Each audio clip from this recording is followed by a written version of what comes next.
தைனி studio உறவுகளுக்கு வணக்கம். 8/8/2026 சனிக்கிழமை. முக்கிய செய்திகள். மத்திய மலைநாட்டின் நுவரெலியா மாவட்டத்தில் கனமழை பெய்து வருகிறது. இன்று மதியம் முதல் மத்திய மலைநாட்டில் நுவரெலியா மாவட்டத்தில் பல்வேறு பகுதிகளிலும் கனமழை பெய்து வருகிறது. நீரேந்து பகுதிகளாக மவுசாக்கலை, காசல்ட்ரி, கென்யோன், புரோட்லேண்ட், லக்சபான, பொல்பிட்டிய, நவலக்சபான, கலுகல, விமல சுரேந்திர, மேல்கொத்மலை ஆகிய பகுதிகளில் தொடர்ந்து மழை பெய்து வருகிறது. இதன் காரணமாக நீர் தேக்கங்களுக்கு நீர்வரத்து அதிகரித்துள்ளது. இதனால் மவுசாக்கல நீர்த்தேக்கத்தின் நீர்மட்டம் அதன் கொள்ளளவை எட்டிய வண்ணம் உள்ளது. அதே நேரம் காசல்ட்ரி நீர்த்தேக்கத்தின் நீர்மட்டம் வெகுவாக உயர்ந்து வருகிறது. கென்யோன், புரோட்லேண்ட், லக்சபான, பொல்பிட்டிய, நவலக்சபான, கலுகல, விமல சுரேந்திர, மேல்கொத்மலை ஆகிய நீர்த்தேக்கங்களின் வான்கதவுகள் வழியாக நீர் வெளியேற்றப்படுகிறது. இதன் காரணமாக மகாவலி கங்கை, கலனி கங்கையின் கரையோர பகுதிகளில் வாழும் மக்கள் தாழ்நில பகுதிகளில் இருந்து வேறு பாதுகாப்பான இடங்களுக்கு செல்லுமாறு நுவரெலியா மாவட்ட அனர்த்த முகாமைத்துவ மத்திய நிலையம் அறிவித்துள்ளது. தொடர்ந்து மழை பெய்து வருவதால் பெருந்தோட்ட தொழிலாளர்கள் இயல்பு வாழ்க்கை முற்றிலும் பாதிக்கப்பட்ட நிலையில் உள்ளது. மேலும் பண்ணையாளர்கள், விவசாயிகள் பெரிதும் பாதிக்கப்பட்டு வருகின்றனர். அத்துடன் சிவனடி பாதமலை பகுதிகளில் மண்திட்டுக்கள் சரிந்து விழுந்ததால் உள்நாட்டு, வெளிநாட்டு உல்லாச பயணிகள் மலைக்கு செல்ல வேண்டாம் என ஹட்டன் வலய காவல்துறை தலைமை அதிகாரி பிரதீப் வீரசகர வேண்டுகோள் விடுத்துள்ளார். இலங்கையின் பல சிறைச்சாலைகளில் ஒரே நேரத்தில் பதற்றம். 2 கைதிகள் உயிரிழப்பு, பலர் காயம். பாதுகாப்பு பலப்படுத்தப்பட்டுள்ளது. இலங்கையின் பல சிறைச்சாலைகளில் ஒரே நேரத்தில் ஏற்பட்ட அமைதியின்மை மற்றும் வன்முறை சம்பவங்கள் காரணமாக நாடு முழுவதும் பாதுகாப்பு ஏற்பாடுகள் தீவிரப்படுத்தப்பட்டுள்ளன. கிடைத்துள்ள தகவலின்படி பல சிறைச்சாலைகளில் கைதிகள் மற்றும் சிறை அதிகாரிகளுக்கிடையே ஏற்பட்ட மோதல்கள் வன்முறையாக மாறியதாக தெரிவிக்கப்படுகிறது. இந்த சம்பவங்களில் 2 கைதிகள் உயிரிழந்ததுடன் மேலும் பல கைதிகள், சில சிறை அதிகாரிகளும் காயமடைந்து வைத்தியசாலையில் சிகிச்சை பெற்று வருகின்றனர். நிலைமையை கட்டுக்குள் கொண்டு வருவதற்காக சிறப்பு அதிரடி படை, இராணுவத்தினர் பல சிறைச்சாலைகளுக்கு அனுப்பப்பட்டு பாதுகாப்பு பலப்படுத்தப்பட்டுள்ளது.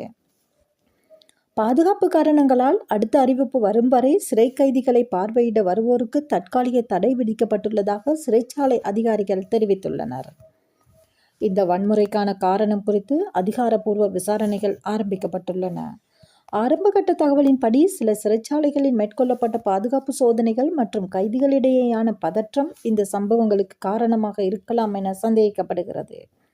எனினும் அதிகாரப்பூர்வ விசாரணைகள் முடிவுகள் இன்னும் வெளியாகவில்லை.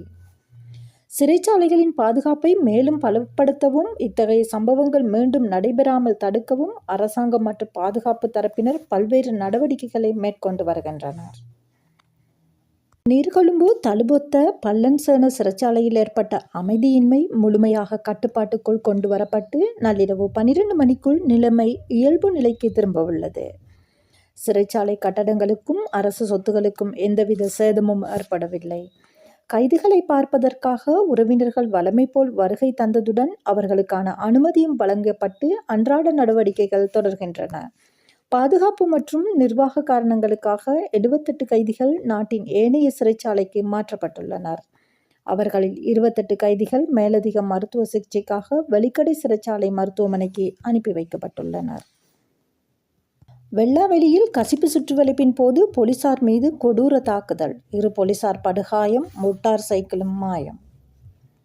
மட்டக்களப்பு மாவட்டம் வெள்ளாவெளி பகுதியில் சட்டவிரோத கசிப்பு உற்பத்தி நிலையத்தை முற்றுகையிட சென்ற போலீசார் மீது தாக்குதல் நடத்தப்பட்ட சம்பவம் பெரும் பரபரப்பை ஏற்படுத்தியுள்ளது. நேற்று வியாழக்கிழமை மாலை சுமார் 7 மணியளவில் வெள்ளாவெளி 35ஆம் காலனியில் சட்டவிரோத கசிப்பு உற்பத்தி நடைபெறுவதாக போலீசாருக்கு ரகசிய தகவல் கிடைத்தது.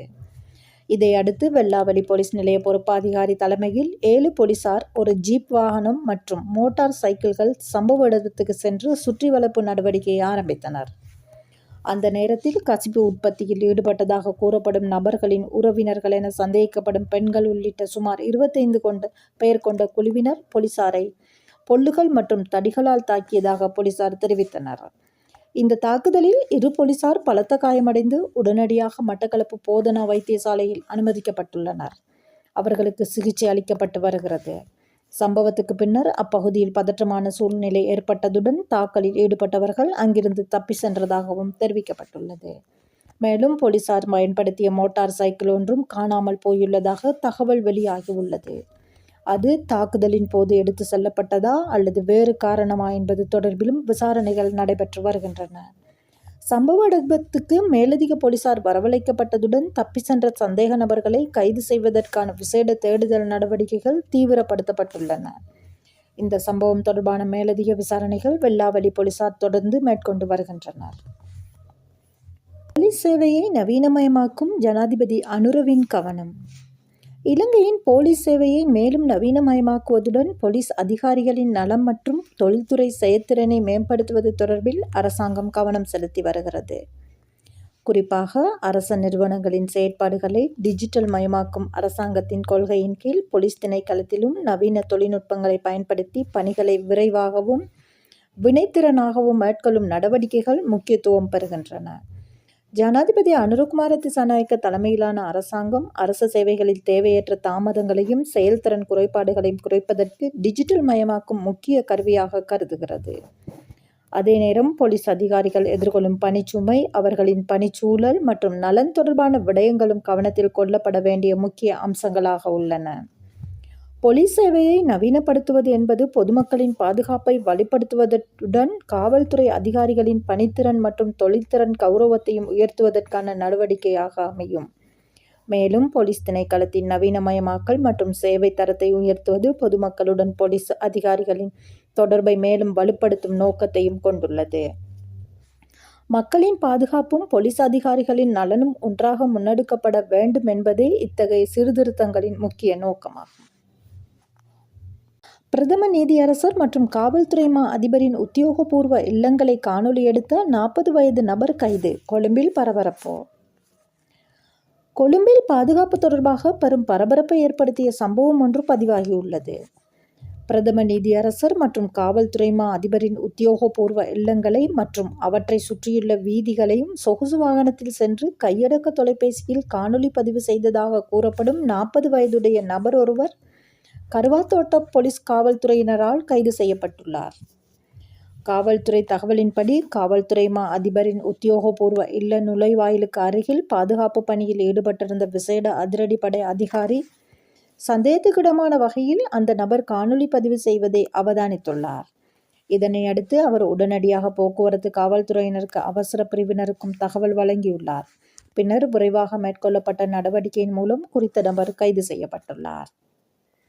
கைது செய்யப்பட்ட நபரின் கையடக்க தொலைபேசியை காவல்துறையினர் பரிசோதித்த போது பிரதம நீதியரசரின் உத்தியோகபூர்வ இல்லம், காவல்துறை மா அதிபரின் உத்தியோகபூர்வ இல்லம் மற்றும் அவற்றை சுற்றியுள்ள பகுதிகள் தொடர்பான பல காணொலிகள் பதிவு செய்யப்பட்டிருந்தமை கண்டறியப்பட்டுள்ளது.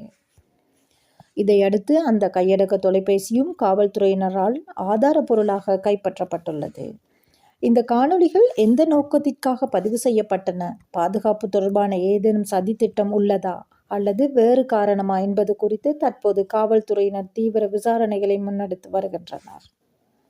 இந்த சம்பவம் தொடர்பாக மேலதிக தகவல்கள் வெளியாகும் என காவல்துறையினர் தெரிவித்துள்ளனர். இலங்கையின் தேசிய மொழிகளில் தமிழும் ஒன்றாகும். எனவே அனைத்து மக்களும் சமமாக பயன்படுத்தும் பொது போக்குவரத்து சேவைகளில் தமிழ் மொழிக்கும் உரிய முக்கியத்துவம் வழங்கப்பட வேண்டும் என பயணிகள் வலியுறுத்தியிருக்கின்றனர். அதேவேளை இலங்கை ஒரு முக்கிய சுற்றுலா நாடாக வளர்ந்து வரும் நிலையில் வெளிநாடுகளிலிருந்து வரும் சுற்றுலா பயணிகள் மற்றும் ஏனைய வெளிநாட்டு பயணிகளின் வசதியையும் கருத்தில் கொண்டு பேருந்துகளின் வழித்தடங்கள், இலக்கங்கள் மற்றும் முக்கிய நிறுத்தங்கள் உள்ளிட்ட தகவல்கள் சிங்களம், தமிழ் மற்றும் ஆங்கிலம் ஆகிய 3 மொழிகளிலும் தெளிவாக காட்சிப்படுத்த வேண்டும் எனவும் கோரிக்கை விடுக்கப்பட்டுள்ளது. 3 மொழிகளிலும் தகவல் இடம்பெறுவது எந்த ஒரு மொழியினருக்கும் எதிரான கோரிக்கை அல்ல. மாறாக நாட்டின் அனைத்து மக்களும் வெளிநாட்டு பயணிகளும் சமமான, தெளிவான மற்றும் அணுகக்கூடிய பொது போக்குவரத்து சேவையை வழங்குவதற்கான அடிப்படை நடவடிக்கையாகும்.